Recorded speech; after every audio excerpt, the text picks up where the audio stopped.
Hello, everybody at home. Thanks for tuning in for our weekly poetry series.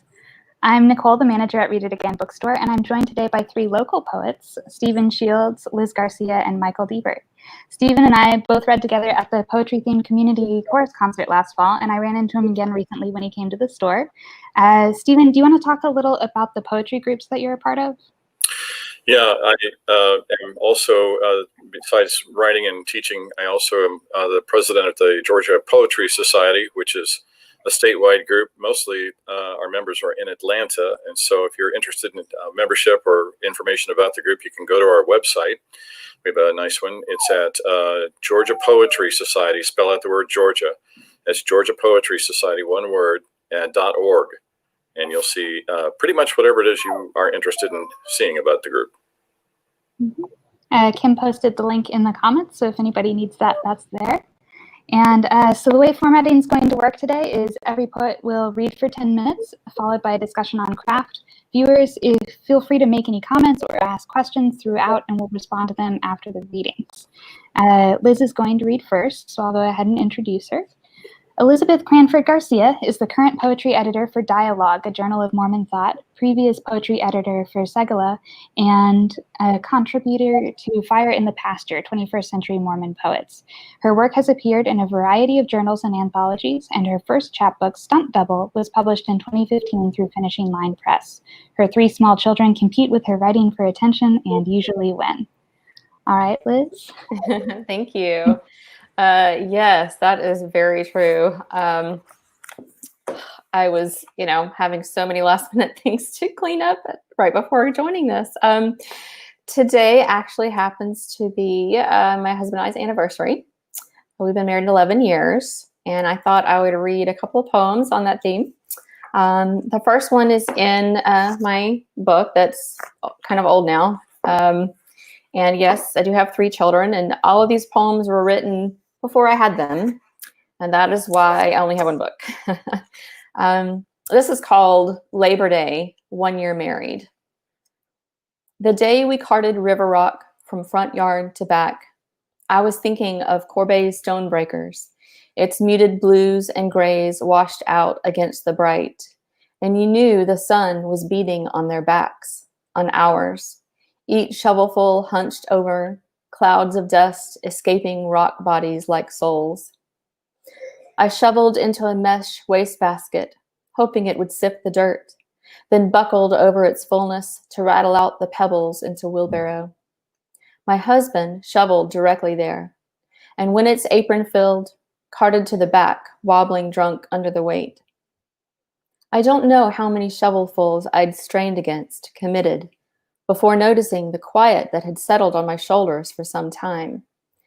That stopping, I knew he was back there, sitting, breathing, hiding how the weight he'd added on was bearing down on him, lungs filling with rocks, shovel by shovel, wishing he'd spent that extra $100 for someone else to do this, thinking that 1 year ago we were young and no one minded all that rock. And the second one I'm going to read is also to my husband, and then I'll be done with him. He has taken up hunting in the last few years, which was a surprise to me. I'm a Southern girl, but not that Southern. And this one is called Comeback Call. The man I live with, man in my basement, man I've contracted with for life, for more, buys guns with numbered names, buys sheaths of metal finger-shaped, goes down there where there is a safe and another safe, safe squared, he says very safe, browses magazines, library of stocks and barrels, goes booting in the trees with other coats, smears of orange in special socks, in mossy oak, Zahn's woodlands, tree bark. With estrus lures, finger talking, they scope and squib. They wade through wind, half-cocked, through cicada rattle, through grass that twitches, that waits, buzzing. Their backbores sweat, bellies knocked. They sight, line up, a bolt, a click, a fracture. The ground drums, the yaw of the air rusts, muzzles up, and any minute the blowback, the breach. Tell him, when he is out there ranging his frangible, calculating the differential of dominance, remember our nights, the language of our days, before you thought predator, prey, before giant beast heads were locked on our walls in a stare down. Come back to the days of Palawan, of drifting together underground on a blue river and back out. Flashlight striking a ceiling made of groins, the nights of El Nido, our nest by a drumming ocean, drumming so close it was inside us, when we were still learning each other, when I still had my finger on things.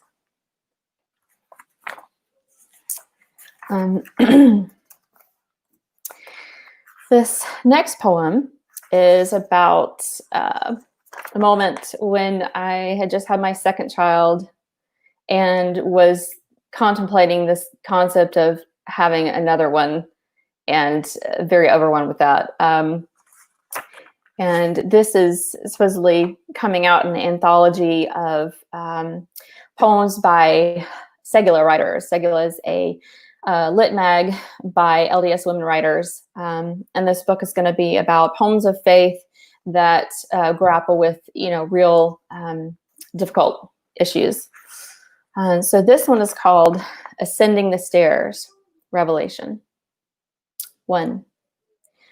200 years of oak, a bulk of mastodon, fossils long buried, long sanded and ashed, their grit a new kind of gravity. Putting babies to bed, the minutes are slow as history. How long will this last? How do I answer? After 2, are you done? 2. When they raised a 2,000-year-old Roman ship from the Rhone, they cut it into 3 pieces to hoist into the quay. In my sleep, someone has soldered iridium to my bones. What is the calculus to lift the body, to will it another atomic mass? In Antikythera, they pulleyed up marbled Hercules, Ulysses, copies of heroes, the crane groaning. I am the marble and the machinery. Last year, a woman's baby died, so she put it in a concrete block, put it in a tote bag. What is the tensile strength of her heart? I think I know. 3. At the bottom of Moreton Bay are ships younger than I, resting to be precise. 36 steel pontoons, loads of concrete pipes, of cars, the Lady Norman, Estrella del Mar, 150-meter coal barge. Giants, scabbed over with barnacles, sulking on the bottom like Job covered in pink boils. And among their scaly hulks swim blue gropers, giant yellow-streaked trevally, banded wobegongs shuffling through the sand like sock puppets. 4. And while I was dwelling on drowning on the weight of leagues beneath the earth, the force it takes to loosen the clay of the mind, something moved, like the thought of moth breath on your neck you reach for and have missed, but your skin tingles there. The hair remembers that ghost presence. And when you think back to its origin, the first instance of its possible past, it was saying something you didn't hear at the time, and it was this. Girl. And this. Open yourself to the yes.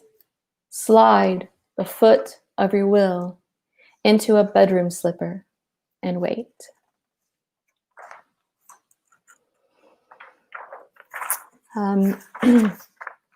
Let's see. I think I have time for one more. And I'm going to read one most recent. This is about a day I was trying to think, how could I write about the smell of your child's hair? There's something just so gripping and visceral about that, you can't just put your finger on it. And I thought, let me see if I can write a poem about that.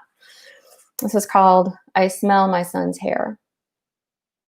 I smell my son's hair, first human, first chartreuse of any year, what the deer remembers when the bracken shakes, all the lives of the plowed earth, the dream of potatoes that sustains the waif through the siege, the long wait in the ground for resurrection, forgiveness, the vined and mossy walls of the monastery, the answer to the question you don't yet know how to ask, the weed sprung up overnight, veins full of milk, its leaves like fingers gripping the bedsheet of earth, moved with the fear it may not be loved.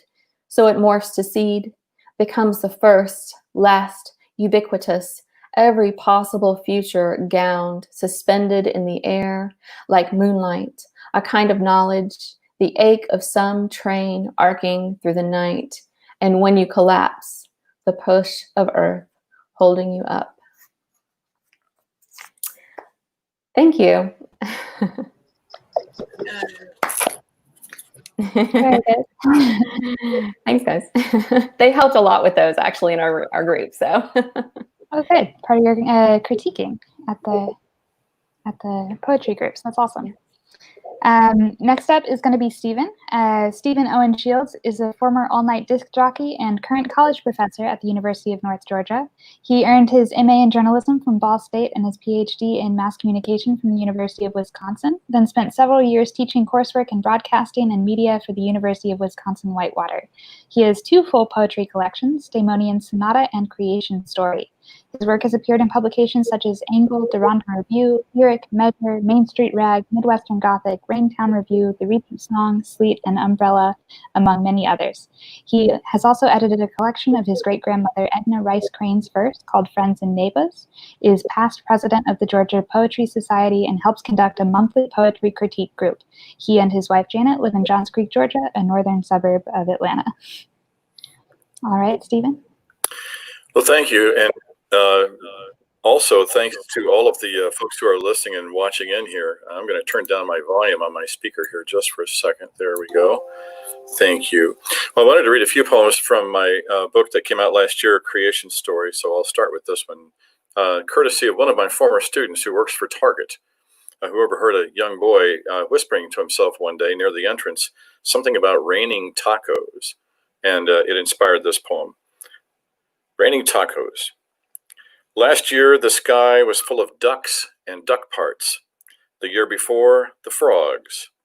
But now we gather at the entrance of the Target to pause and watch the sky rain down the beef, the shredded cheese and lettuce, the soft flour and crispy corn tortillas. An occasional waiter lands with a thud on the hood of an ancient Subaru and sets off its alarm. People are scrambling to get to their cars with their merchandise, frantic to pick up the kids at band practice or taekwondo. And it's messy out there because the storm drains are getting clogged now with diced tomatoes, green chilies, and corn relish. Umbrellas are streaming salsa.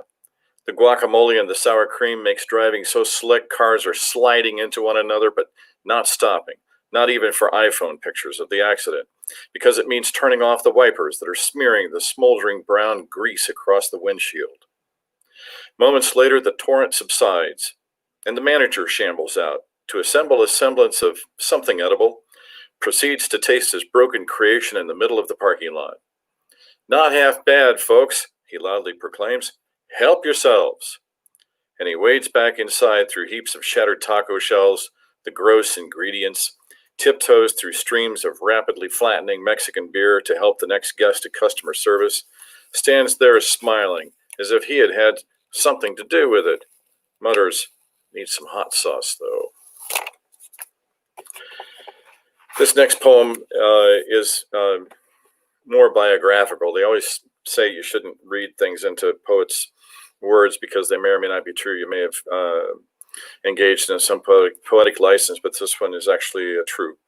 It's about my father and the end of his life, and it's written in Allen Greensburg's American Sentences. So every one of these stanza lines is 17 syllables. Shades of blue. Though he came through the operation, my father is losing his fight. Sedated and in a coma, He thrashes around at times, in pain. I stand beside his hospital bed, try to hold his hand a moment.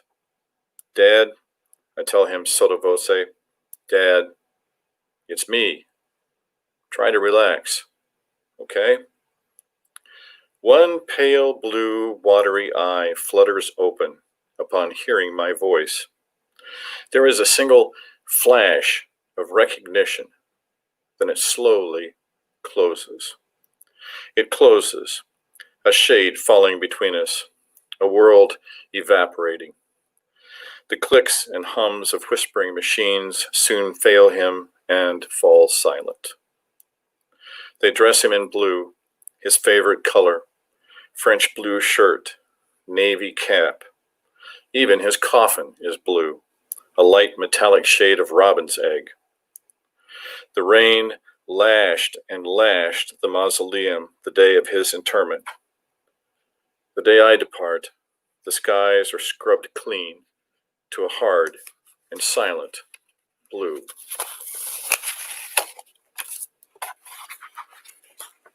I had a new chapbook come out just a few days ago. I don't think it's even around in the public eye yet, but here it is.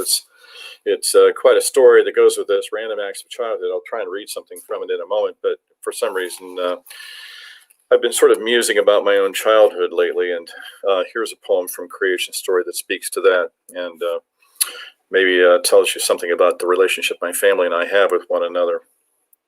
It's called fruitage, which is an old-fashioned word that means accomplishments. Fruitage.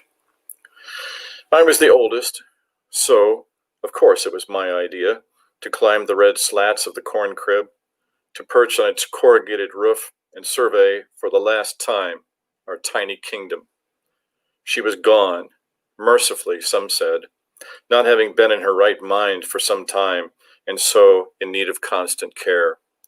Now this, strangers piling out of cars and trucks along the gravel road, pulling up behind her ancient Hudson in the muddy driveway. Women picking up and examining with a knowing frown a white ceramic dishpan, meat grinder, potato masher, some rusty tools my great-grandfather left behind, everything going, everything. And my mother and her mother seated at the card table, making change from a metal box, gently dispensing baked goods and greetings, the Indiana breeze fingering the hats and trees, waving the creaky sign beside the road that proclaimed there'd been a fruit farm there. We swung our legs, while auctioneers launched fusillades of verbal rockets, extra noise and syllables aimed at straw hats and bow ties, at overalls and work boots.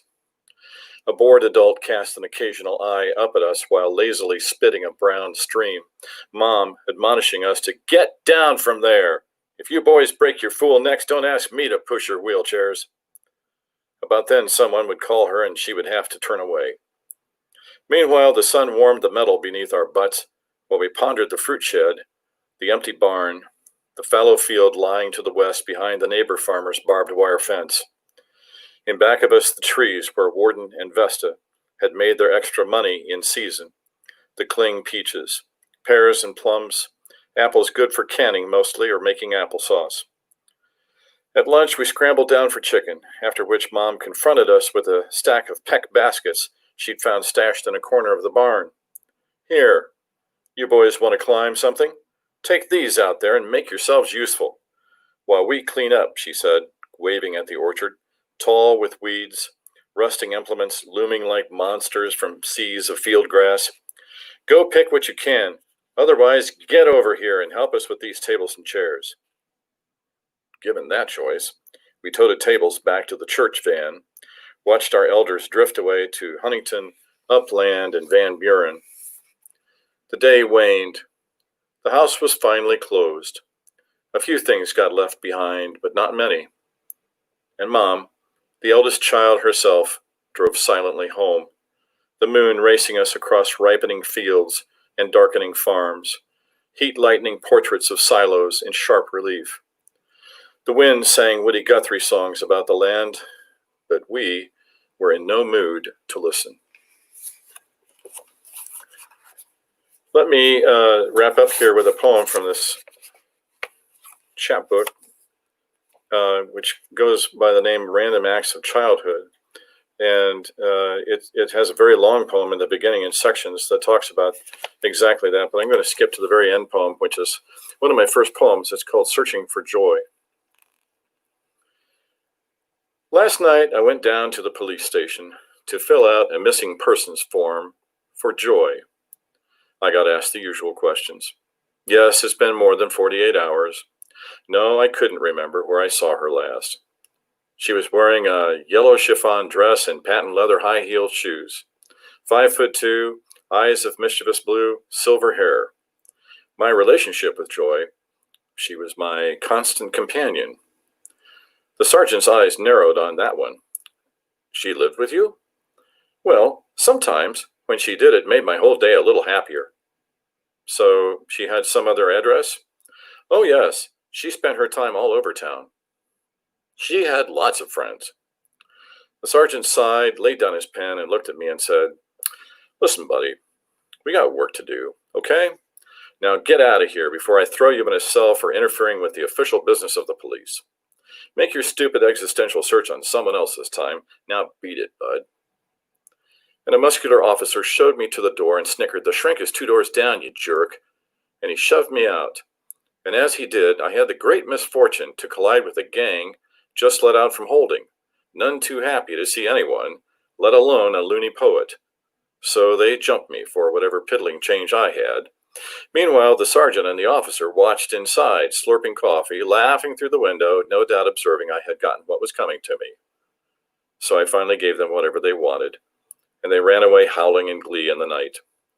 I sat bleeding silent by the curb. And, wouldn't you just know it, at just that moment, Joy walked by, saluted smartly, clicked her heels, and rounded the corner. I got up to follow, but as usual, when I got around the corner, there was no one there. I stood there, laughing a little under my breath, lit my last cigarette, then walked home alone, searching for joy as I went. Thank you.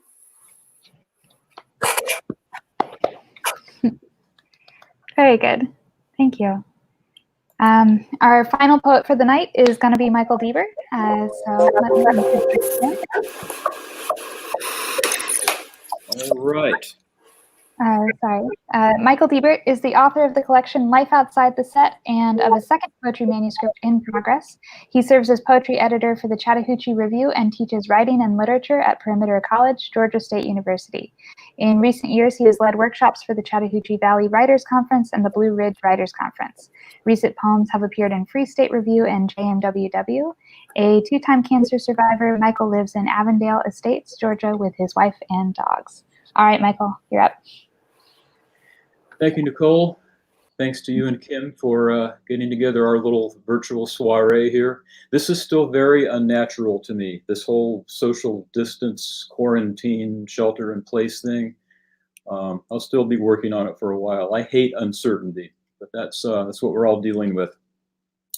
So let's lead off with one of the masters of uncertainty, Emily Dickinson. This is from her one of her many collected volumes. This is poem 1400. What mystery pervades a well? That water lives so far. A neighbor from another world residing in a jar whose limit none have ever seen, but just his lid of glass. Like looking every time you please in an abyss's face. The grass does not appear afraid. I often wonder he can stand so close and look so bold at what is awe to me. Related somehow they may be.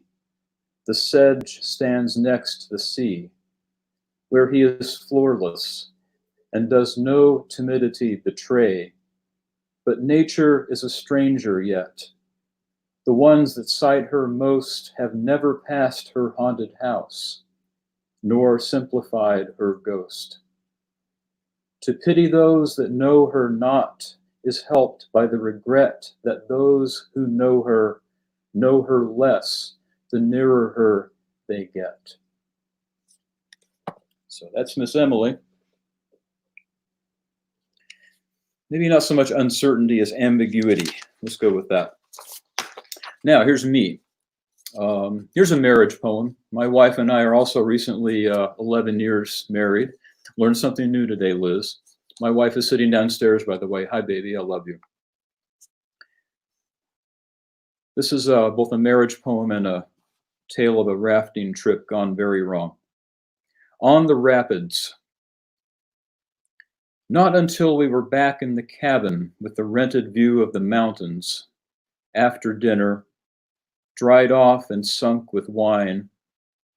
Not until we had found our way to the porch swing and heard the crickets take over the dusk, could I begin to appreciate the raft hung up between two jutting rocks, us flailing, yelling for help, me feeling like a tree struck by lightning, stripped of its bark. How I feared some local patrol would find us belly up, crows descended and having a party in our intestines. Not until we were not talking, not until we heard the river hewing to its relentless purpose, was I finally impressed. How like a champ she clambered out of the raft and unsnagged us, and how I knew I had to dig that paddle in, and how undramatically we slid back into the current. Down another mile to the takeout. Slick banks, unrelieved greenery, pinpricks of sunlight flashing on the surface.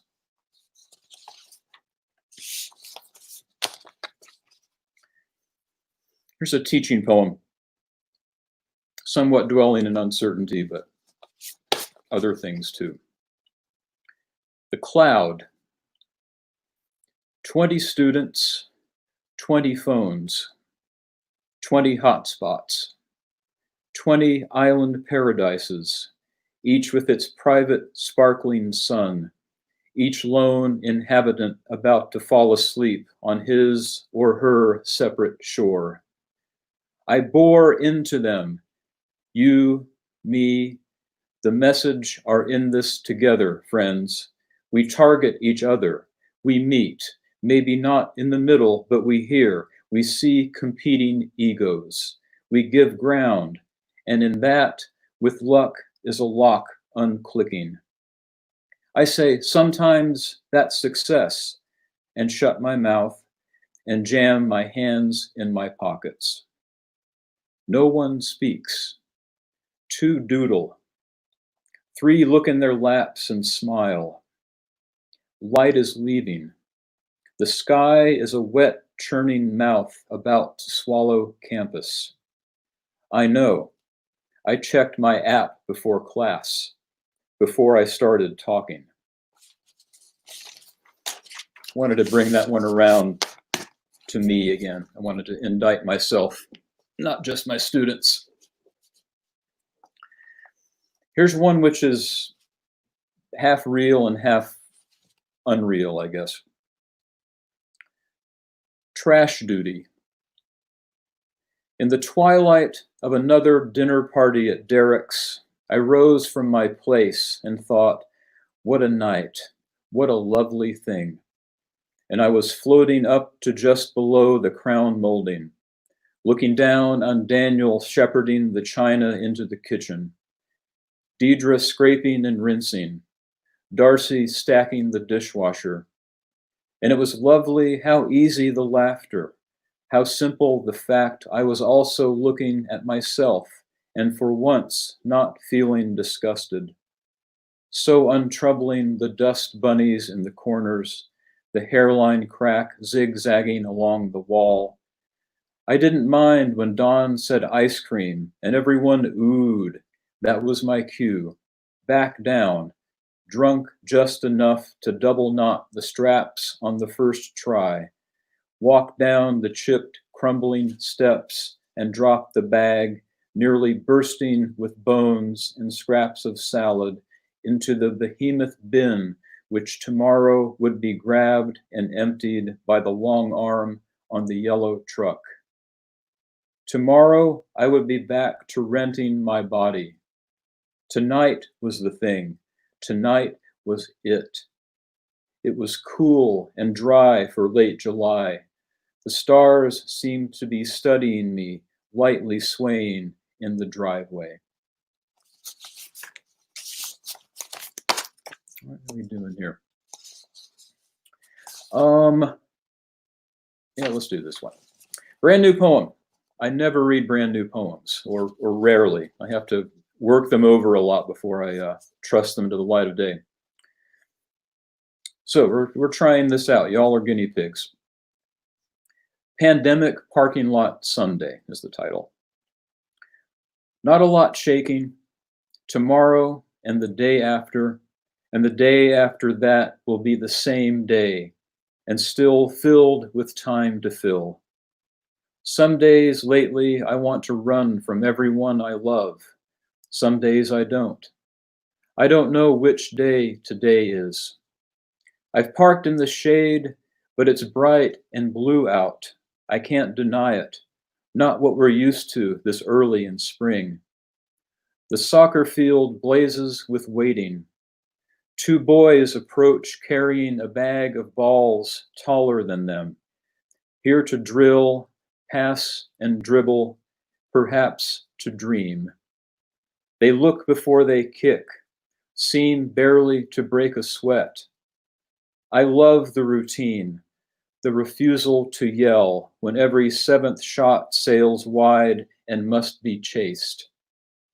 Whether they're aware of the warmth, whether they're weighed down with uncertainty, I don't know. I know this morning I was about to scream. I walked to the picnic table on the hill, in the shade, where maybe the view will be just different enough. And I will close with a cancer poem, actually. I've had cancer twice. I have kicked it in the you-know-what twice. That's plenty. This is from the first time. This is, the setting is circa 1988. This is both a cancer poem and it's newly reborn as a pandemic endurance poem. It's called Patient Poem. Taped to the door, a memo in angry, stunted letters. Expired. I never hear anyone go. We will get out of here, survivors of radiation plates and needle pokes that wake us from gray, watery dreams. The marrow will take hold, the blood will follow.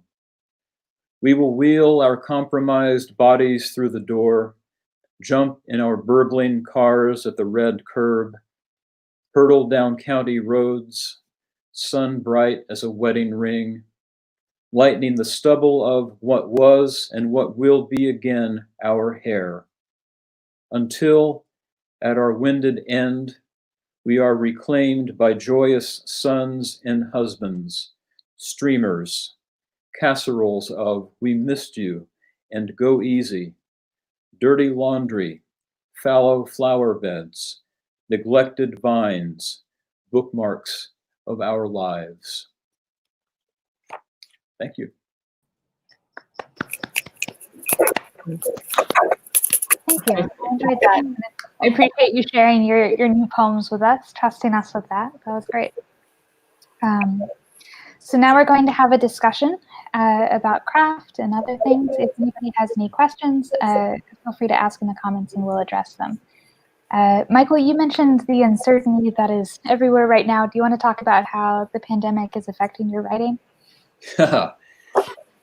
Affecting is the right word. That new poem that I read is the first and about only poem I have written, new poem, since March. It actually is probably the first poem I've written since November, honestly. But my writing's taken a hit. I'll be honest about it. I've read a decent amount of poetry, but it's not. I certainly had the time to do it. I just haven't made the headspace for it. I find I just can't sit down and make it happen. I've got to be willing in some sense to do it. Mm-hmm. How about anybody else? Has it been changing what you're thinking about or how your writing comes out? Well, I have 3 small children at home, and they're at home all the time. So Monday was the first day that I wrote anything because my darling husband took the 3 children out to some state park and I had time to write. But yeah, that was the first time I did any writing for several months. Usually I need to get a babysitter. And so, yeah, my brain is, I feel like atrophying. And so, yeah, it was good to be able to write a few. I don't know if they're any good, but just going through the motions a little bit, trying to wake up that brain hemisphere was beneficial, I'll say. I think there's a sort of stereotype of people who write creatively at all, especially poetry, where they're sort of in a contemplative, mindset, and and they wind up spending most of their time staring out the window, which is something I like to do and am perfectly fond of. But I think the broader way to think about it a little bit is that you have to be in a sort of mindset. Call it contemplation if you like, or just call it calmness or serenity or something. But I've had the same problem in a lot of ways, although my particular instance was I'm an educator, and so we got thrown into as Michael is, and so we all got thrown into the deep part of the pool in mid-March, and we were sort of tasked with doing a variety of things we'd never done before, and or not done that completely.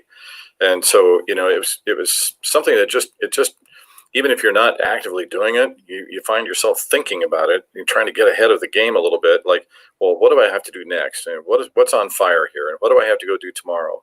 And it just basically, there are people that can compartmentalize. I must not be one of them, because it just seems to kind of float all the way through everything I'm doing, and I just can't seem to get away from it. I wish I could, but so to kind of join the chorus here, yeah, I've not been doing a whole lot of writing either. I've been doing a lot of editorial work, and that seems to be kind of satisfying the itch, but it's not the same thing as putting the words down on paper. I've been writing. I've been scribbling in my journal, but I wouldn't release that to anybody because that's complaining and fretting. And, who needs that? We got plenty of that already. Yeah. Speaking of which, actually, I haven't done this for years and years and years. I keep a journal, and it's something I've kept on and off, and I can always tell when, for me, my particular journal, my personal journal, is a kind of place to vent, and I suspect it is for a lot of people. And so I have to think that at some point way down the road, maybe not, all those things are going to have to be looked through and maybe burned, because people who would read them would get the distinct impression, boy, he was a miserable human being. There are just these long gaps where nothing at all is written for years, and I sort of realized things are going pretty well, and there's nothing to vent really about.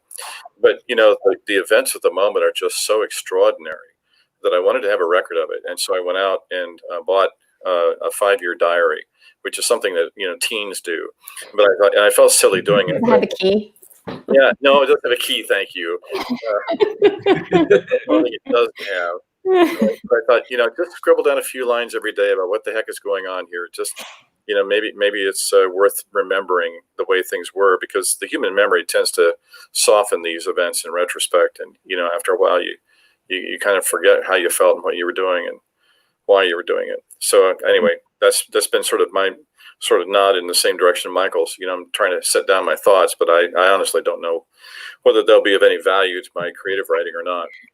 Yeah. I suspect that in a few months, maybe a year or two, we'll have plenty of material from the pandemic stage when suddenly it's poetic to talk about these things and you're not in survival mode. I mean, I find that with being a mom, that I'm in the middle of it and I can barely hang on.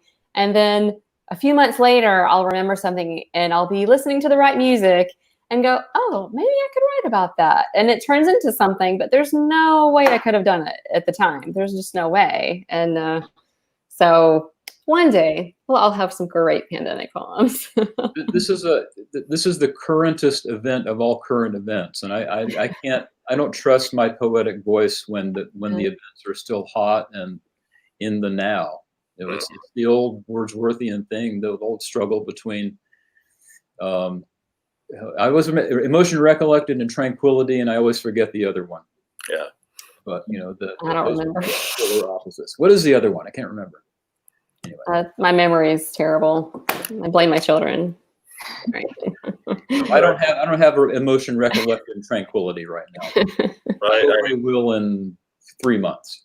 If you look at the news, I mean, there's nothing tranquil about what's going on, especially today. Don't watch the news. Riots and things going on today. It's like, you know, I wake up every morning wondering what's in store for us today. I mean, it's like the entire world just feels completely out of control and barely makes sense to me some days. So, yeah, I'm sure Liz is right. You know, when things kind of resolve in whatever way they will resolve, you know, we'll have a chance to kind of reflect.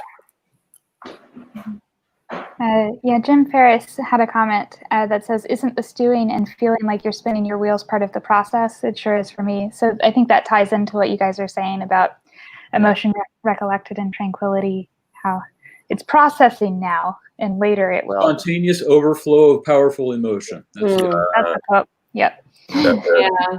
I feel like I'm all overflow now and no tranquility. Yeah.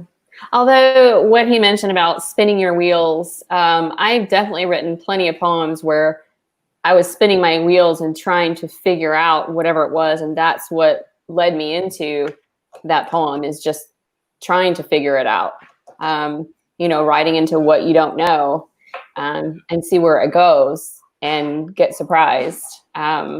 So there's definitely that aspect. And if people can do that right now, awesome.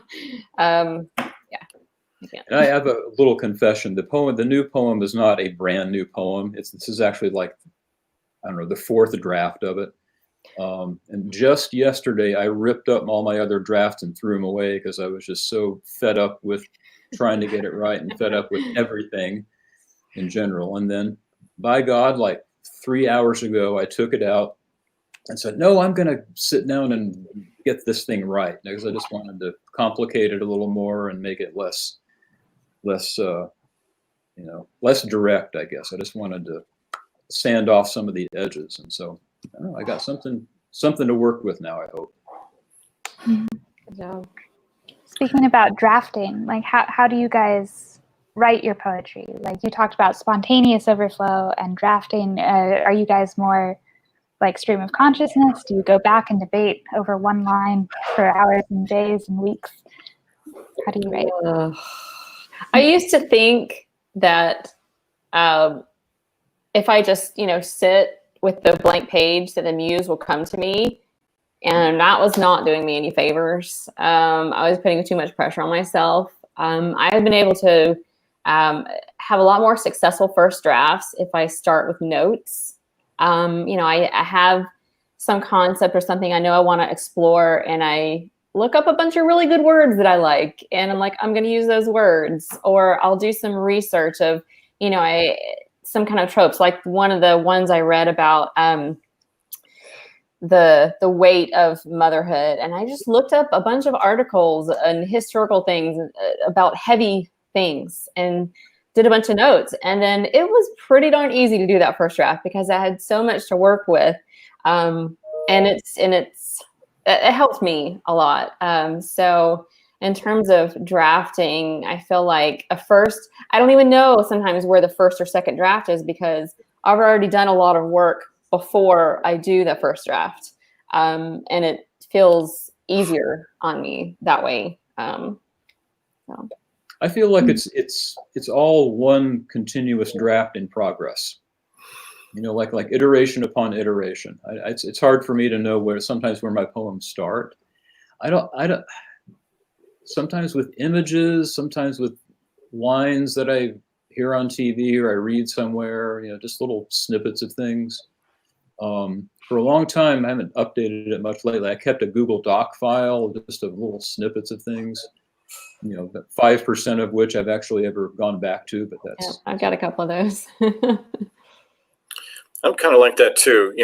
I've been at this for a while, and so I try and capture whatever it is that comes floating through the mental corridors. And it took me an awfully long time to understand that there are just random thoughts and stray thoughts, and then there are thoughts that you ought to pay attention to that are the kernel of something that you're trying to express. And in my particular case, a lot of my poetry is a sort of poetry of the imagination.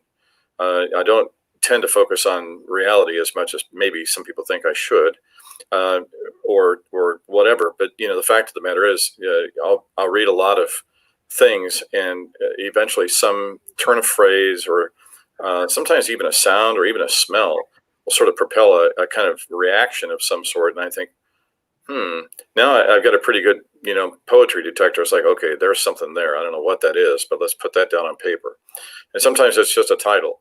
And sometimes when I get to the point where I feel stuck, I'll go back to those pages that are blank except for a title, and I'll think, okay, let's see what you can make of this. And so that becomes a more deliberate process. Like, well, what did you mean by that? And I'll just sort of start scribbling and just see what happens. And most of it's crap. But then, the thing that I think for me made a real difference in my poetry writing was the discovery that that first thought, best thought school of poetry writing was not where I was. Maybe there are people who can actually do that. I cannot. I discovered that actually my facility as an editor was actually coming to my rescue. And so, I took a piece of writing that was really pretty so-so. And I started sawing away at it one day, and I took a piece of this out and I put a piece of that in and changed that around. And before I knew it, I had something, and I looked at it. And for the first time in my life, I looked at it and I thought, well, by golly, that is a poem. That's a poem, not this other junk you've been writing. And, I had been at it at that point for almost 3 years. It took a long time for me to kind of tumble onto the idea that, rearranging and revising your work is really a strong thing you can do if you're capable of doing it. And so, it's sometimes it just helps me to kind of remember that. So then I go back to these pages with titles or whatever. Sometimes I'll just sit down and say, okay, I don't know what I want to write. Let's write a sonnet. I'll just put the letters down on the left-hand side of the page and say, okay, go write something. It doesn't have to be good. It's just a practice piece. And so, on the one hand, I acknowledge those practice pieces they are practice pieces. They may or may not make any real impact on people. But on the other hand, sometimes it starts out as a practice piece and it winds up being a pretty nice piece of writing. So, there's lots of paths I think that people take to write poetry. And my particular path is more of a combination of just the hard work of editing something and revising and being patient with it, and letting it grow. And eventually, and I have to put in a plug, the two that are here on the screen with me, we've been meeting as a group for quite some time, and we critique each other's work. And I cannot stress to anybody who's trying to get themselves out of a rut or trying to go to the next level or whatever you call it, find a group of people you can do that with. It makes a lot of difference. It does. That kind of ties into one of the comments in the section side, which says, isn't there some value in creating for the sake of creating? I feel like there's freedom in writing in a raw, for lack of a better term, mental or emotional state. What is the origin of concern of worth and value? I was thinking about that when I saw that up there. And if I understand this correctly, her question, that, not to worry about what other people are going to think about it, not to worry if it's good enough, but just creating. And I say, yes, absolutely. I mean, that's good for your soul, to be able to find a way to articulate what it is that's in your soul. And, in terms of if it's good enough, I mean, the more I write poetry, the more I realize how subjective it is. There's an audience for everything. There really is. And if your soul is there and you feel that power, then you just have to find the audience. That's all you have to do.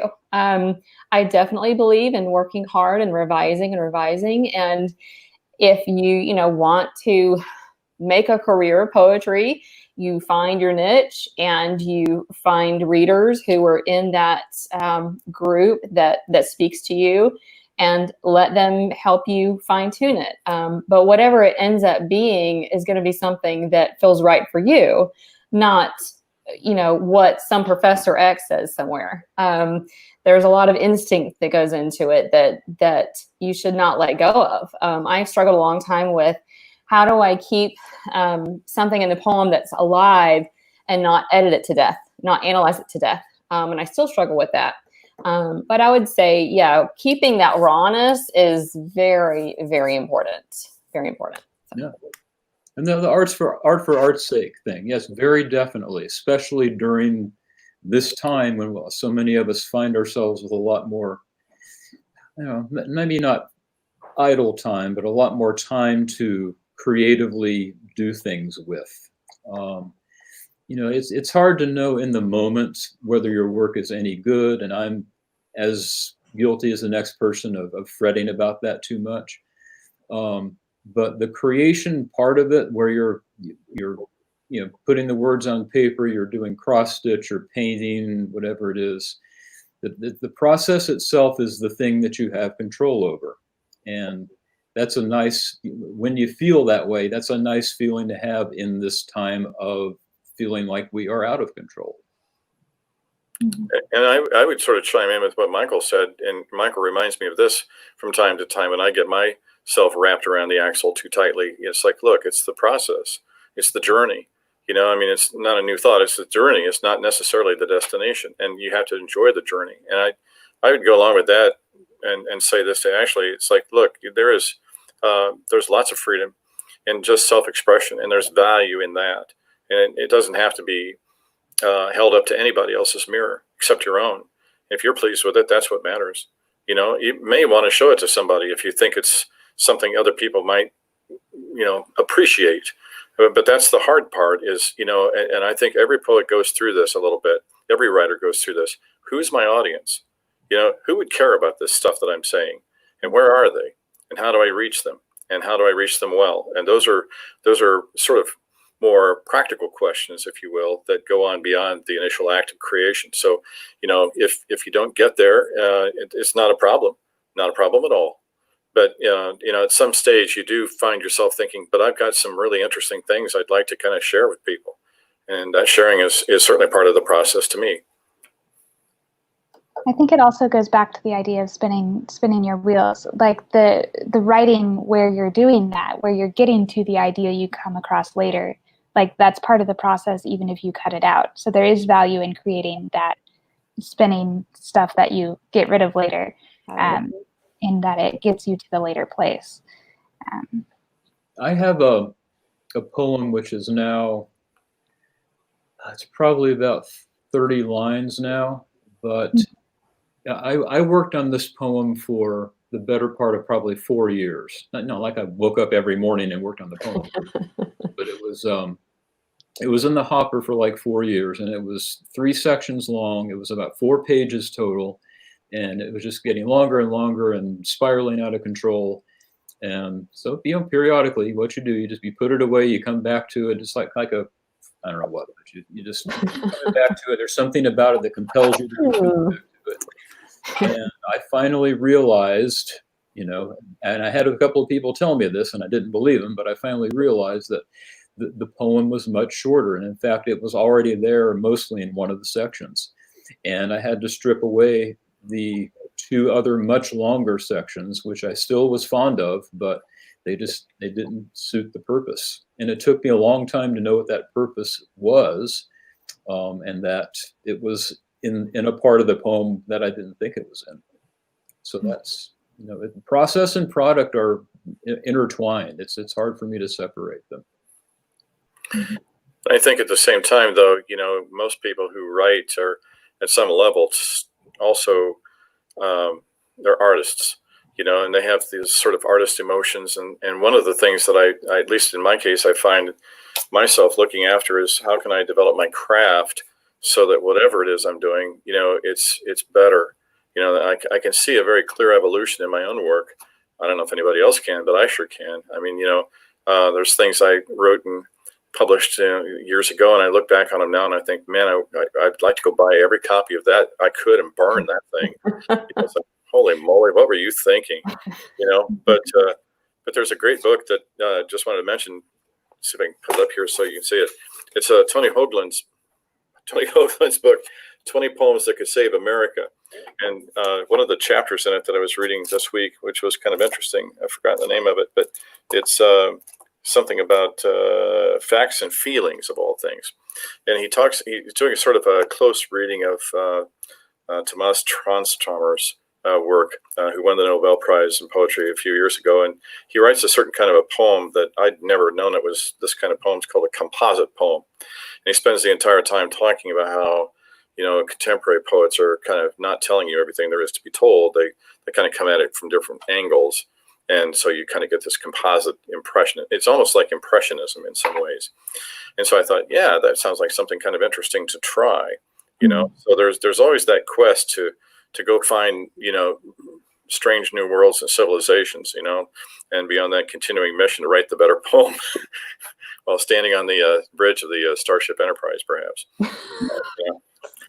Defeating whatever alien is inside that episode, But I mean, this is kind of what you wind up doing a lot of the time. You're looking for something new to do, and you're not content with whatever you've been doing. Mm-hmm.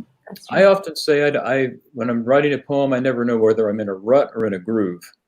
Mm-hmm. Because you get the more you write. I mean, this will be inevitable. The more you write or commit yourself to your art, your practice, you'll get a better sense of who you are, or what your voice or voices are, what you're good at. And at the same time, if you're anything like me, you'll get sick of what you do well, and you'll be looking for ways to bust out of the box that you've created for yourself. And boxes are helpful; they can help you figure out who you are. But at the same time, I'm always struggling with this. Oh, I wrote that poem already. Oh yeah, I just did that 2 weeks ago. Mm-hmm. That's the constant challenge. Ezra Pound said it: make it new. And it's tough to do because we all have our themes and preoccupations and our gibbons, or whatever you'd like to call them. And yeah, there's times where I think, didn't you say that already in another poem? And you have to go back and check. And it's maddening in a way because you don't find it. And then you think, so am I self-plagiarizing, or what am I doing here? Did I steal that from somebody else? It's a kind of minor worry of mine sometimes.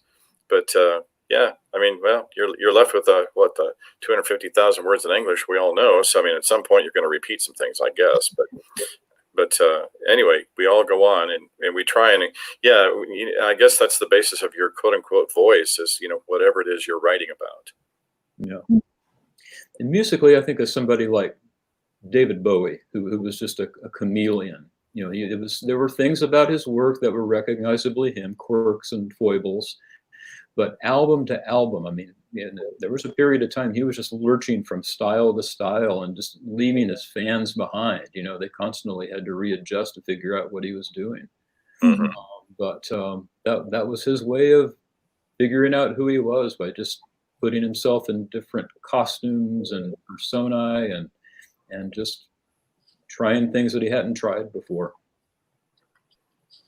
I think both James Taylor and I think Mumford and Sons, I've noticed, have a line that they have used in multiple songs. So I think there's also, like, if you take a nugget from one poem and reinvent it, it still can become a new poem. Mm-hmm. So like there is some value in the obsession that leads to passion in poetry. That's well put. Well, we've only got about a minute or two left. You mentioned the 20 poems that can save your life. Are there other books, or 20 poems that could save America and other essays? Are there other books of poetry or other things you're reading right now that you would recommend other people reach out to during these times of uncertainty? Well, one that I mentioned earlier, not about poetry, but I read Lincoln in the Bardo recently, which again is not really a nice book club book. There are some things in it that are a little eyebrow raising. You have to be, pretty desensitized to some piece of literature, but so many beautiful moments in there of, Lincoln. It's about his struggle with dealing with the grief of losing his son. And set in this graveyard and all these characters stuck there, and how are they dealing with their being stuck there, which in a way you could think of as this, pandemic, appropriate. And what the things that they learn and realize are just really beautiful. Ultimately, I think it's a lot about empathy, and I think, you know, we could all use more of that. So that's a really good one, I think. If you can stomach the literary inventiveness and some of the bad language, but overall, I like that. So for a novel, I recommend that one. Good. All right. Well, thanks everybody for joining us tonight. Come back next week and we'll have 2 more poets, Allison Pettini Davis and Jesse Janishek, and we'll see you all then. Bye. Thank you. Thank you. Thanks, folks.